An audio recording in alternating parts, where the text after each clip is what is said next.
Everybody is talking about it.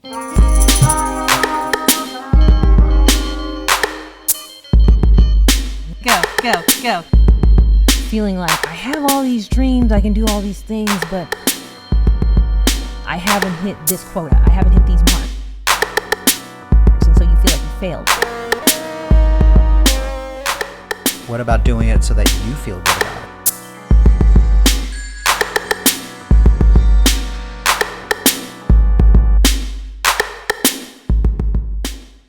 Go.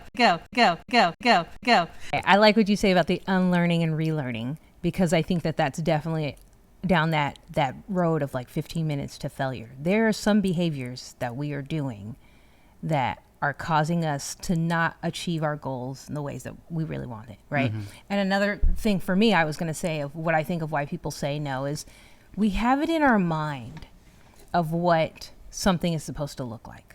Mm-hmm. Right? Like they say when you fall in love, when you first fall in love, you're not actually falling in love with that person.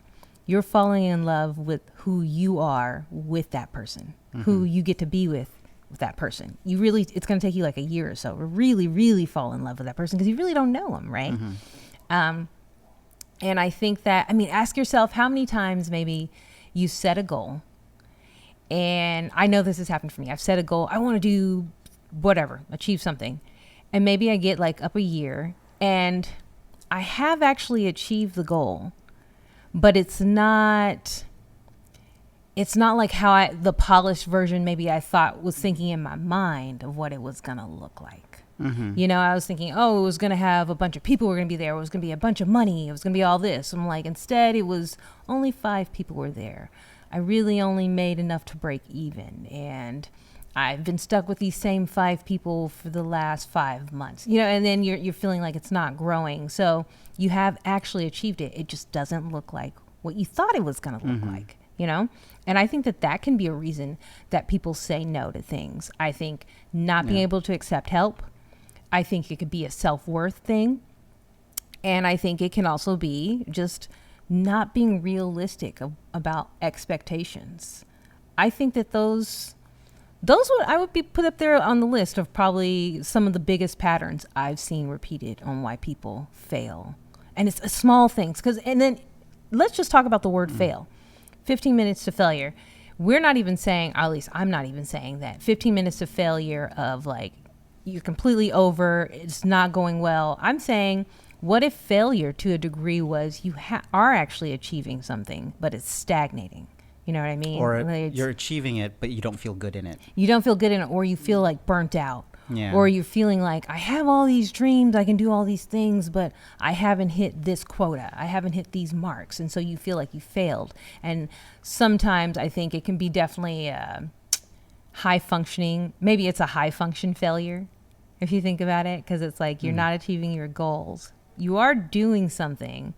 Think of so many small business people who maybe they have a business, it was always their dream, they have it, but they are living month to month. Mm-hmm. Are you failing? Because you're not. You have a business. You know, go tell somebody digging a ditch in a third world country that like mining diamonds, that like this guy's got his own business, he can only survive for the whole month before the same customers, he's not growing. Like that person in that ditch is not going to think he's a failure, but that person who has that business that's not growing as fast as they would like it to is not going to think that. If anything, maybe people start to think of how the world is against them. Yeah. You know, it's too hard. I don't have the resources. I don't have the right network. I don't have this. I don't have that. But it could be things that they're doing or not doing. Mm-hmm. That's actually really limiting that circle. I would say probably if we're gonna go with what people are doing, mm-hmm. right? So if you have the 15 minutes to failure, which to me, if we redefine it here, that it's doing all this work where you don't feel satisfied with the outcome, mm-hmm. right? Yeah. And maybe not feeling satisfied with the outcome because maybe your expectations are too high, whatever, however you may define it, what your expectations were of that end result. But I'm thinking, what about if really the failure or the fame is more of it feeling easy or feeling good through the process, right? Because then sometimes you do something and it felt so easy, even though you did all this work, like, doing this podcast, scheduling, setting this all up, like it's work. It's not like it's hard. It's not like it's rocket science, Yeah. right? You just do it. Yeah. But it feels fun and it feels easy. Yeah. Right? And then sometimes people get into this mode of like, in order for me to reach that goal, I have to do something like I have to be up all hours. I have to be doing this every single day to the point where it's no longer joyful.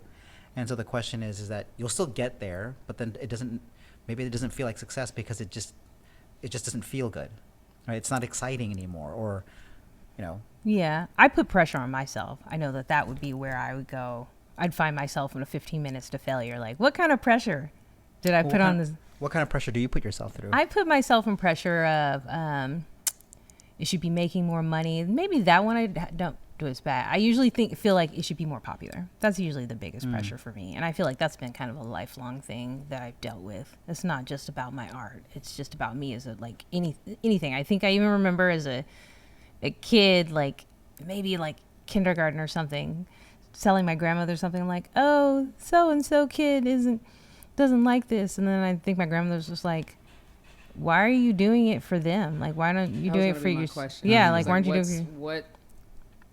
What is it about popularity that is satisfying for you?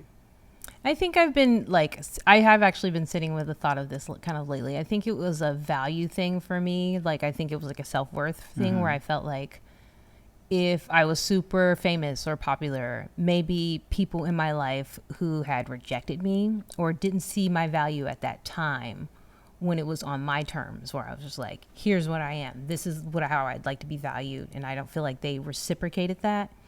I think maybe if I felt like, oh, if I achieve all this success, those people will regret that. That was one thing. And then also I felt like, and then it also mean moving forward, I can do whatever I want. Like people will respect me more. I can move freely. I can have more independence. I can have more freedom. I can have more power. And I think, that's what I thought that goal was for me. I focus on that so much. Actually, this is perfect reason why we're saying that. Part of the reason why, again, here, the First Church of the Buzzard, while I want to point this out, our sponsorship today, I came here, the owner of this particular very secret location. We can't tell you. But let me in here and showed me this place. And I was just like, you know what?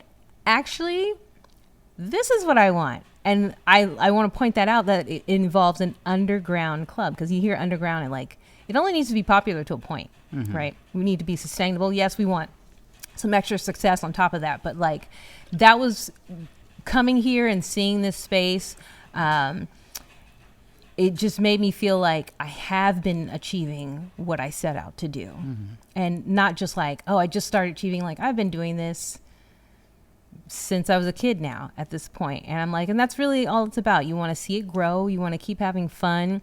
Of course, you want it to be able to sustain itself. But the freedom. Can we say that maybe the success or the fame part is you reaching your goal and having this feeling good unconditionally, because it doesn't matter what other people think, right? It's like, so when we were talking about or asking you, what is it about the popularity part? And what you're saying is that having people who maybe discredit you or the lowly of you would change their minds, but in the end you're doing it to kind of change their minds to make you feel better. But in the end, what about doing it so that you feel good about it? Right? Yeah. And I think that's the part where, when we're talking about the failure part, I think that folks, when I see, this is the problem that I want to get out of, or get out of that that energy that can easily happen, or when they look at, oh, you can't do it because of this, or this is a problem, or that's a problem, and that's a problem. And after a while, it just gets so, it's just like, it feels overwhelming, or it feels like, what's the point?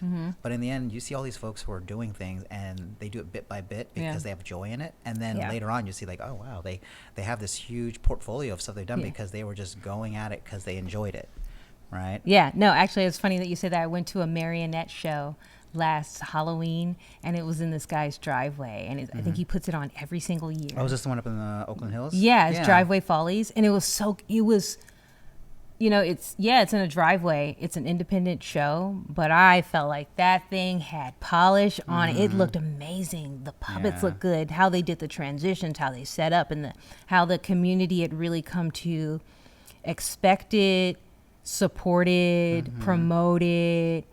And then there was even one guy in the crowd. He was watching and he's like, this looks like this is some guy's life's work. And I'm like, yeah, like here we are in First Church of the Buzzard. I feel like this is some guy's life's work. Like somebody kept piece by piece, day by day, week by week, month by month, 15 minutes by 15 minutes, just little pieces at a time until it built it, until you got there and you're like, wow, somebody wasn't paying attention or didn't know or got up along the road, met them and like, oh, you've been collecting all of this. It was amazing, right? That's, I think that now I'm starting to kind of like turn that corner there. I'm starting to think of that more. I had a conversation too with a friend recently, maybe a couple months ago, where she was just like, yeah, you really do put a lot of pressure on yourself. But also, how we really got to that part of the conversation is she was talking about toxic positivity. And I think I told you about this, that I had gotten kind of like, it wasn't working out for me at this one place I was at because they were complaining that I had toxic positivity. And I was like, I laughed at that and I was just like, well, I guess if somebody's going to complain about you having an issue, that's a good one to have. But I mean, it's a thought process like that maybe they're complaining about. But my friend was pointing out that like, there are probably times when I'm saying things that, yes, I'm being positive, but I'm not acknowledging the negative qualities that are really creating certain emotions and reactions for people. And I went, oh, okay, that could be a little different. It's I'm like, okay. River hike. Yeah, the river hike. What's the river hike? I took A on this creek hike, which was really dope. Yeah. We But- just weren't as prepared Okay. as we could have been. And there were expressions of negative emotions that came from a collective within the group. And mikO was like, no, it's cool. Let's go. It's cool. It's like, okay. And everyone's not necessarily feeling like safe or comfortable in this experience. We're going to do it.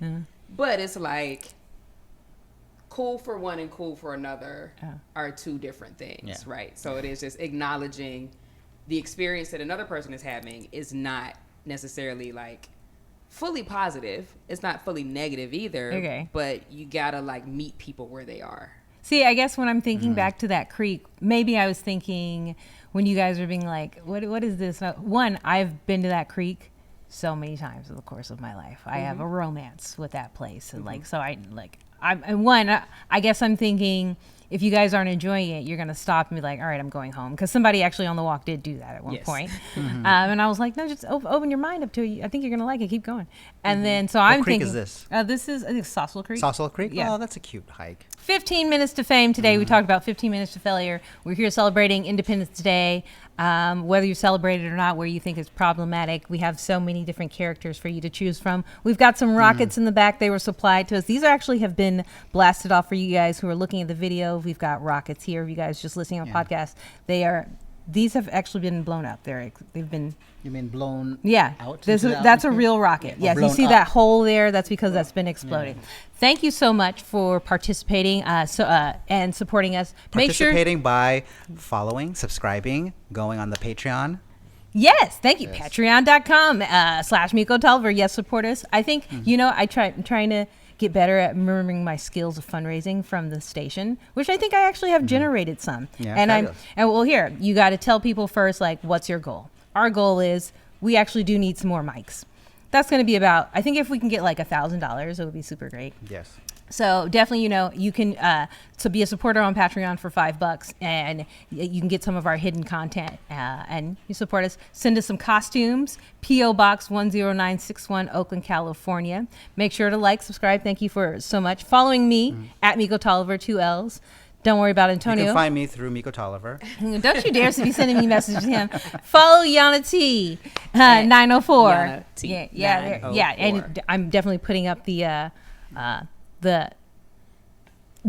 I'm putting up little graphics when I go back in that. Yeah. Find us. Thank you so much though for supporting us. It's been great. Thank you to First Church of the Buzzard letting us record here and film today. Thank you so much. We are 15 minutes to fame. We out. We out.